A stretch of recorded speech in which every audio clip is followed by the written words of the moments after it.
Hello les passionnés d'industrie et de RH. Bon, vous le savez, ce podcast est fait pour vous. Et son objectif, c'est toujours de partager des stratégies, des astuces et de l'actionnable pour redevenir l'industrie qui fait envie.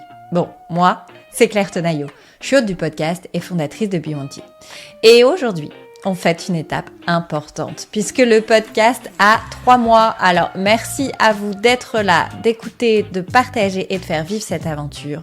On en est presque à 800 écoutes, donc je suis très heureuse de tout cela.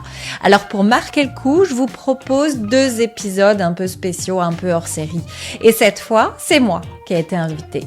C'est Perrine Thiebaud, dans son podcast « Oser l'efficacité » qui m'a tendu le micro. Bon, c'était une super occasion pour que vous en appreniez un peu plus sur moi, sur mon parcours, sur ma vision des RH dans l'industrie et sur ma méthode. Allez, j'en dis pas plus. Je vous propose de découvrir ces échanges. J'ai hâte que vous me fassiez vos retours. Alors surtout, prenez contact avec moi sur LinkedIn et on en discute en direct. Allez, c'est parti, bonne écoute.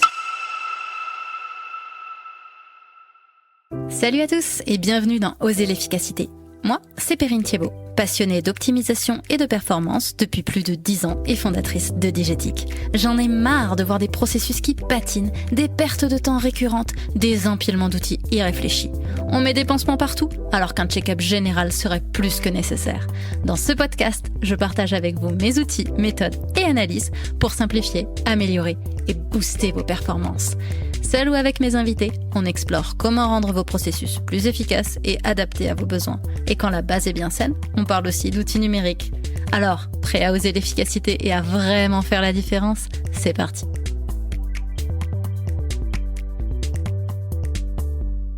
Pour ce 8e épisode d'Oser l'efficacité, je reçois Claire Tenaillot, la fondatrice de BeWanted. C'est notre 2e épisode ensemble et je vous invite à aller écouter le premier pour en savoir plus sur sa méthode en 4 piliers pour rendre attractives les entreprises industrielles.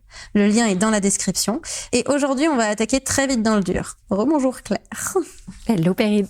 Un grand merci pour ta présence pour ce 2e épisode ensemble. La semaine dernière, on a parlé de ta méthode d'accompagnement des industriels sur 4 axes forts. L'amélioration des processus de recrutement, le diagnostic et déploiement de la culture d'entreprise, le déploiement et amélioration de la proposition de valeur employeur et la construction de la stratégie de marque employeur. Méthode à laquelle personnellement j'adhère complètement. On a aussi commencé à effleurer le sujet de la collaboration entre les RH et les autres départements. C'est ce qu'on va approfondir aujourd'hui. Comment mettre en marche un changement culturel global et comment l'accompagner efficacement. Claire, est-ce que tu es prête ? Je suis prête. Comment on fait évoluer la culture d'entreprise pour à la fois favoriser l'embauche tout en conservant les employés en place qui ne voient pas toujours d'un bon œil le changement ? En fait, je crois que d'abord, il faut pas chercher à la faire évoluer parce que si on sait pas ce qu'elle est, on sait pas ce qu'on va faire évoluer. C'est pas faux. Donc vraiment, le cœur du sujet, c'est d'abord de s'attacher à la comprendre. En fait, la culture d'entreprise, c'est être capable de se regarder en face, quoi, d'être droit dans ses bottes et de se regarder dans un miroir. Donc c'est hyper dur. Et en fait, la culture, elle transpire absolument partout, dans les process, les modes de raisonnement, dans les comportements, dans son histoire. Et quelque part, c'est ce qui fait en sorte que dans cette boîte, on peut dire « Ah oui, ça, c'est bien de chez nous ». Mais on sait pas trop ce que ça veut dire. Okay. Tu vois ? Et du coup, c'est ce qui fait qu'on a tant de mal à la nommer, à la pointer du doigt. Voilà, c'est quand même compliqué. Donc, le point de départ, c'est vraiment pas seulement de se contenter de dire qu'on veut être, mais c'est de savoir qu'on est. C'est vraiment la nuance entre le déclaratif et l'opérant. Et c'est ça qu'il faut aller mesurer. Ensuite, on capitalise sur, OK, est-ce qu'il y a un écart entre ce qu'on a décidé qu'on voulait être et ce qu'on est vraiment. Et c'est là, on va venir capitaliser sur, OK, quels sont nos points forts, qu'est-ce qui marche bien, qu'est-ce qui prend bien. Est-ce que ces comportements-là sont en ligne avec ce qu'on attend, avec nos valeurs, avec ce qu'on veut être, oui ou non. Et c'est là où on va essayer d'amorcer un changement. Mais un changement culturel, c'est long. Et en fait, c'est long parce que la culture, elle est ancrée. Donc, il faut pas... En fait, culture et changement, c'est presque antinomique. On peut la changer, mais changer, je trouve que ça a une notion de trop grande radicalité, tu vois. On peut la faire évoluer. Ok, très clair. Et comment l'évolution des process RH accompagne cette évolution de culture ? C'est compliqué, ouais. Elle est compliquée, cette question, parce que les changements culturels dans une entreprise sont ceux qui sont les plus difficiles. Donc, encore une fois, ça dépend d'où tu places le changement culturel. Mais si tu veux des exemples, voilà, j'avais travaillé auprès d'une entreprise qui fait de l'usinage et c'était encore très manuel. Ils ont intégré des robots de chargement et en fait, voilà, ça s'est très mal passé. Il y a eu des levées de boucliers et in fine, ils ont cassé le robot. Et dans cette illustration, je t'en parle, elle peut être un peu caricaturale, mais parce que c'est vraiment une expérience qui m'a marquée. Et en fait, on s'attaque vraiment au cœur de la culture du métier, qui était encore un métier très manuel. Et tu vois, là, on touche à un sujet difficile. Donc, le côté, les processus RH, en fait, ils vont se décliner partout parce que c'est les processus RH qui vont déterminer comment on communique, qui vont déterminer comment on manage, quelle est la culture managériale qu'on attend. Donc, les processus RH, si quelque part ils sont pas au clair, s'ils sont pas exemplaires, ça va pas pouvoir infuser derrière. Parce que on est la stratégie, en fait, comme la direction, on doit l'impulser. Je suis claire dans ma réponse? Oui, non, c'est très clair. Mais est-ce qu'on peut travailler vraiment sur la culture, donc bien la faire évoluer, sans transformer, mais quand même sans aller contre la nature profonde de l'entreprise et en conservant son essence? Je veux dire, aujourd'hui, le monde change autour, donc forcément, on peut se dire que la culture, elle doit évoluer, elle peut évoluer, mais quand même, est-ce que on n'a pas une opposition entre ce que va exiger la modernité et la culture historique de l'entreprise et ce sur quoi elle s'est bâtie? En fait,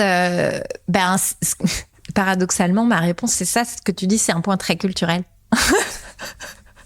Parce que, en fait, dans les modes de raisonnement, soit tu capitalises sur, on a toujours bien marché en fonctionnant ainsi, donc t'es ancré dans l'histoire, soit tu vas être tourné vers l'avenir. Donc là, on est dans l'ordre des croyances. C'est quelque chose qu'on va venir un peu gratter. Et ça, déjà, c'est impulsé par qui? Par le fondateur ou par le refondateur dans le cas d'un rachat ou par le dirigeant. Tu vois? Donc, elle est un peu tordue, ma réponse, mais t'as quand même un début de réponse parce que là, on est vraiment dans l'ordre des croyances alors que t'as des boîtes qui sont vraiment tournées vers l'avenir, vers la proactivité. Et donc, cette question n'a pas lieu parce que du coup, naturellement, ta culture, elle évolue. La culture, elle est vivante. C'est un organisme vivant. Le truc, c'est que parfois, ce qu'elle est déclarée ne bouge pas autant que ce qu'elle est vécu, que ce qui se passe vraiment. C'est là où il y a toujours un décalage. Donc oui, on peut la faire évoluer et elle évolue. En fait, il faut souvent, la culture, elle nous claque entre les pattes quand on vit soit une grosse transformation, soit un gros pépin, une grosse crise. Et c'est là où on se rend compte que on n'a peut-être pas des bases très saines ou peut-être qu'on a une culture qui est pas suffisamment incarnée, portée ou pas suffisamment claire parce que on a essuyé des problèmes. Et c'est souvent là que les boîtes se disent faut que je bosse ma culture d'entreprise parce que on a perdu des gens, parce que l'engagement était pas là, parce qu'on savait pas comment réagir, parce que on a eu trop de problèmes. Très clair. Ce serait quoi ton meilleur conseil à donner à un DRH qui a ce projet de pas vraiment de refonte, mais en tout cas de repenser la culture d'entreprise pour l'aligner finalement entre ce que l'entreprise veut être, ce qu'elle est réellement. Quand on s'attaque à ce projet de fond, qu'est-ce le premier truc à faire? Déjà, je te disais que là, elle nous claque entre les pattes quand on a une situation de crise. Donc, c'est de pas attendre la crise. Je préfère toujours le préventif. Voilà. Donc, en tout cas, pas attendre la crise pour se lancer dans le projet. Tu vois, souvent, on se dit, on va le bosser quand on a un rachat parce qu'il faut s'unir. C'est peut-être pas le meilleur moment, quoi. Il faut le faire, mais c'est mieux de le faire avant pour savoir qui vraiment on est et du coup, qu'est-ce qu'on va porter, mais ensemble. Donc, l'envisager dans une phase de croissance, un projet d'envergure ou simplement quand tout va bien, c'est bien aussi. Voilà. De pas attendre la crise. Après, tu vas dire que je prêche pour ma paroisse, mais c'est un peu comme un individu. Tout seul, c'est hyper difficile de s'évaluer, de poser les mots sur qui on est. Pourtant, on est les mieux placés pour se connaître entièrement et toutes nos facettes, mais parfois on a besoin d'aide en fait, parce que on a nos propres limites, il y a nos propres choses qu'on veut pas voir sur nous. Et pour l'entreprise en fait c'est pareil. Donc l'entreprise elle a besoin d'un regard extérieur pour se confronter à ça, parce que sinon elle va pas déceler la différence entre ce que je veux être et ce que je suis vraiment. Très clair. Donc en résumé, le changement culturel, c'est coordonner ce que l'entreprise veut être avec ce qu'elle montre, finalement faire ce qu'on dit et dire ce qu'on fait. C'est un peu ça. Ouais. C'est un travail de fond qu'on entreprend trop souvent quand il y a déjà eu des souffrances sur le sujet. Enfin, c'est quelque chose qui me parle totalement, parce que dans mes sujets à moi, c'est un peu pareil. On attend d'avoir des problèmes ou de s'être planté dans le choix d'un logiciel pour aller faire appel à quelqu'un d'extérieur. Donc, je te rejoins là-dessus. On n'est pas les mieux placés pour prendre du recul sur non, on a trop de biais. Bon, maintenant qu'on a traité le changement culturel, il s'agit d'aligner tout le monde dans la nouvelle dynamique, cette fois-ci. En tout cas, pourquoi c'est important? Je vais encore redire la même chose. Je suis peut-être un peu trop radicale, mais c'est juste important parce que c'est la base de ce qu'est la culture, de ce qu'est le mode opératoire culturel. Il y a un mode opératoire culturel que si c'est partagé, que si c'est opérant. Sinon, il y a juste des valeurs qui sont collées au mur. D'ailleurs, je pense que si on fait un micro-trottoir et qu'on demande qu'est-ce que la culture d'entreprise, tout le monde va te dire c'est les valeurs de l'entreprise. C'est pas que ça. Donc voilà, en tout cas, c'est juste pour ça que c'est nécessaire, parce que sinon ça sert à rien. Enfin, si c'est pas incarné, t'as pas de culture d'entreprise. Du coup, on est plus efficace partout, finalement, en s'alignant et en... Forcément, parce qu'en fait, c'est ça qui va guider nos choix, qui va guider les comportements, et c'est ça qui va faire que finalement, en tant qu'individu, on est bien dans une organisation. Tu vois, je pense que ça a dû t'arriver à toi aussi. Moi, j'ai occupé plusieurs jobs dans la même entreprise. Qu'est-ce qui fait que je me suis davantage plu dans une plus que dans l'autre? Le job était le même. Oui. Tu vois? Oui. Donc, en fait, c'est hyper important. Et d'ailleurs, il y a un truc qui est quand même rigolo. Il y a de la littérature et du contexte là-dessus. On voit que dans des entreprises qui ont des cultures dites plutôt plates, assez peu portées, il y a une forme d'expectative qui se fait. Et donc, ça entraîne un désengagement flagrant des salariés. Si je te donne un exemple factuel, j'ai bossé pour une entreprise, alors automobile, mais c'est une autre.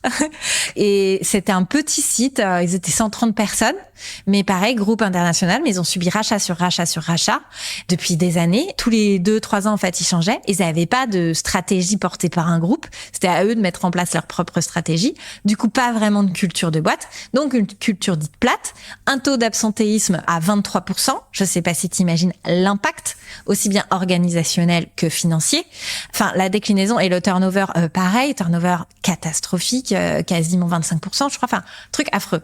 Et la raison principale, c'était ça, c'est qu'une culture d'entreprise absente, pas portée, et donc derrière, quels sont les comportements attendus? On ne sait pas.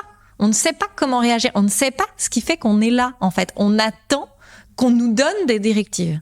Et c'est l'expectative, et c'est le désengagement, et c'est la perte de performance. Et en plus, tu fais quoi dans ces cas-là? T'as un absentéisme de dingue, tu fais appel à une population intérimaire à un chiffre exponentiel, et tu perds encore plus ta culture d'entreprise, et tu perds encore plus de performance, et tu perds encore plus de sous.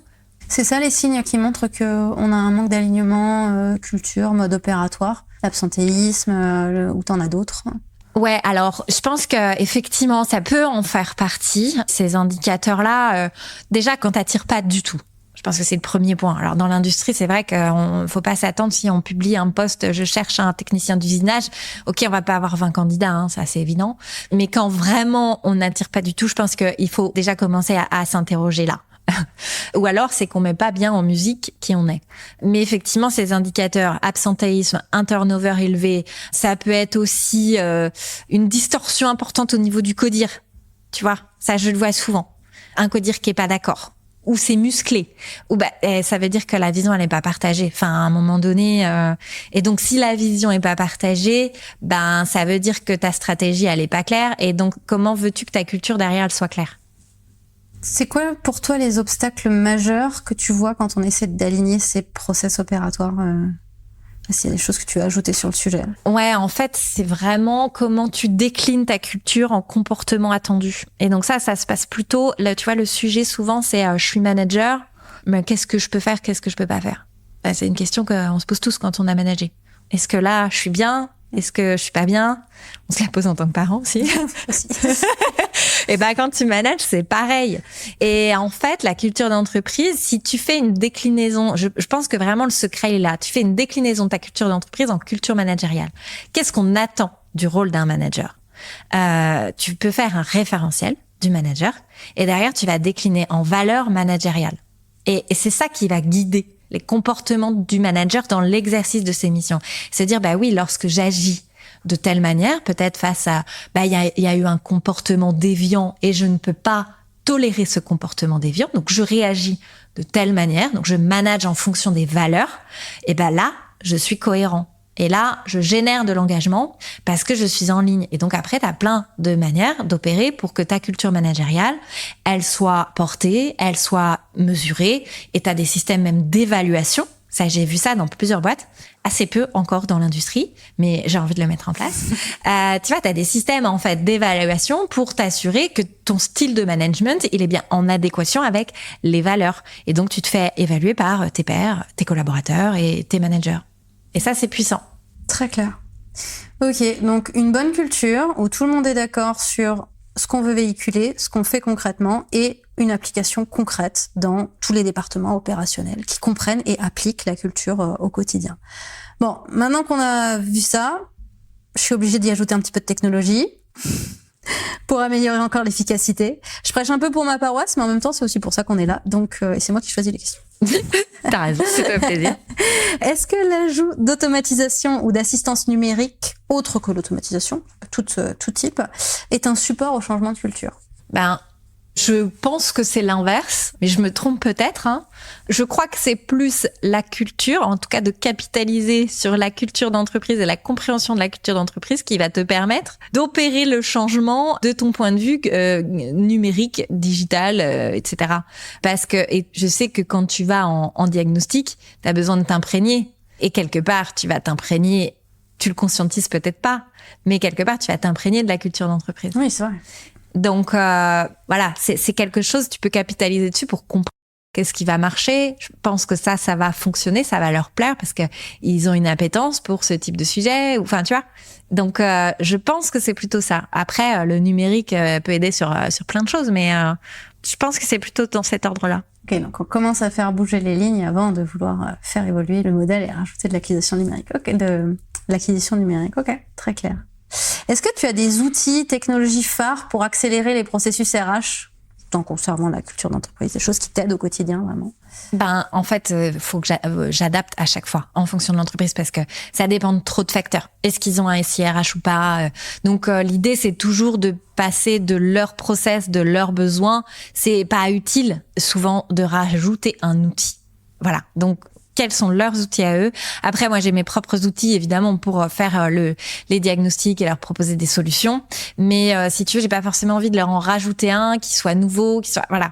Je pense qu'il y a forcément de l'existant et il faut capitaliser dessus. Souvent, pour les boîtes qui ont un SIRH, ils l'utilisent pas à 100%. Donc, moi, c'est pas forcément mon métier, mais je vais les aider à gratter. Dire, tiens, souvent, je sais quand même que tu peux faire ça. À mon avis, c'est une fonctionnalité qui doit exister. Je pense qu'on peut aller creuser. Et donc, j'essaye de les accompagner, en fait, là-dessus. Mais voilà, moi, contrairement à toi, je suis pas une produit digitale. Donc, voilà, je dis, attends, on va appeler le service support. On va appeler, voilà. Donc, je peux pas démêler le truc toute seule, mais voilà, je tire un peu les ficelles comme ça. Après, moi, j'utilise beaucoup les outils que je crois qu'on utilise tous en tant qu'entrepreneur. Notion, voilà. Et donc ça m'aide beaucoup, moi, pour mes supports d'ingénierie, de diagnostic. Comme ça, tout est rentré dedans, ils y ont accès et c'est hyper transparent et fluide. Et puis après, parfois, j'essaye de me renseigner aussi sur des automatisations, sur des systèmes d'automatisation. Là, encore une fois, c'est pas mon métier. J'ai connaissance de certaines automatisations qui existent, qui peuvent soulager leur quotidien. Et dans ces cas-là, je dis, attends, on peut trouver des professionnels dont, pour le coup, c'est le métier. Tu vois, je pense à des applis comme Make ou Zapier. Voilà, c'est pas moi qui les mets en œuvre, c'est pas mon job, mais j'ai ça dans un petit coin de ma tête. Et parfois, quand on est encore sur un bon vieux Excel et un Outlook jumelé avec un chat GPT, en fait, on peut faire des miracles avec des petites extensions comme ça. Clairement, c'est hyper intéressant d'ouvrir la discussion sur ce sujet-là parce que c'est un truc que je répète souvent à mes clients. C'est normal que vous sachiez pas ce qu'il existe, mais mettez tout sur la table et puis on en parle et on trouve des solutions. Mais hyper intéressant ce que tu as dit sur la partie SIRH. Ça résonne énormément avec mon activité. Profondément, je pense pas qu'il y ait de mauvais outils, plutôt des mauvaises utilisations ou pas des utilisations optimales de l'outil. Donc, très important quand il y a un outil en place, d'abord voir ce qu'il peut faire avant de vouloir changer la roue. Et ça, je te rejoins complètement. Après, honnêtement, excuse-moi, mais il y a un sérieux manque d'outils quand même côté RH. Ça, c'est sûr. Alors qu'il en existe des très bien. SIRH, il commence à y avoir des trucs vraiment sympas maintenant. Mais Il y a encore beaucoup d'Excel qui traînent. Oui, ça, j'en doute pas, mais c'est pas le seul endroit. Super. Merci Claire d'avoir partagé ce moment avec moi. Ça a été vraiment un plaisir de creuser tous ces sujets. Comment est-ce qu'on prend contact avec toi pour suivre tes aventures? Vous suivez mes aventures quasi quotidiennes sur LinkedIn. Vous tapez Claire Tenaillot, vous allez me trouver. Et sur mon podcast, venez d'ailleurs écouter l'épisode où c'est à mon tour de cuisiner Perrine. Donc c'est le podcast L'Industrie qui fait envie, Spotify, Deezer, Apple Podcast, ce que vous voulez. De toute façon, je vous mets tous les liens dans la description de l'épisode et puis vous pourrez retrouver Claire très facilement. J'espère que ces échanges avec Claire vous ont autant plu qu'à moi et que cela vous a motivé à passer à l'action.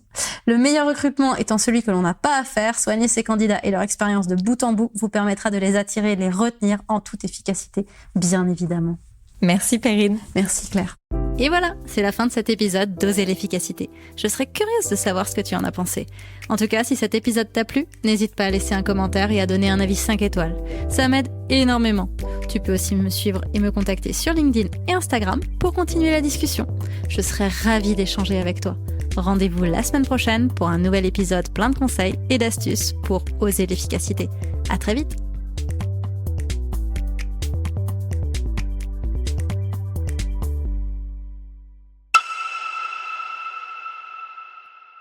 Merci d'avoir écouté cet épisode un peu particulier. C'était mon premier épisode en tant qu'invité, donc j'espère que ça vous a plu d'en savoir aussi un peu plus sur moi et sur ce que je porte pour qu'on ait une industrie qui fasse envie. Un grand merci encore à Perrine Thiébaut de m'avoir invité sur son podcast Oser l'efficacité. Je vous invite évidemment à filer l'écouter. Elle a notamment fait un épisode pépite avec Baptiste Amin, CEO de Pimpan. Si cet épisode vous a plu, s'il vous plaît, laissez-moi un avis 5 étoiles puisque ça aide pour la visibilité du podcast. Je vous souhaite une belle journée et à bientôt.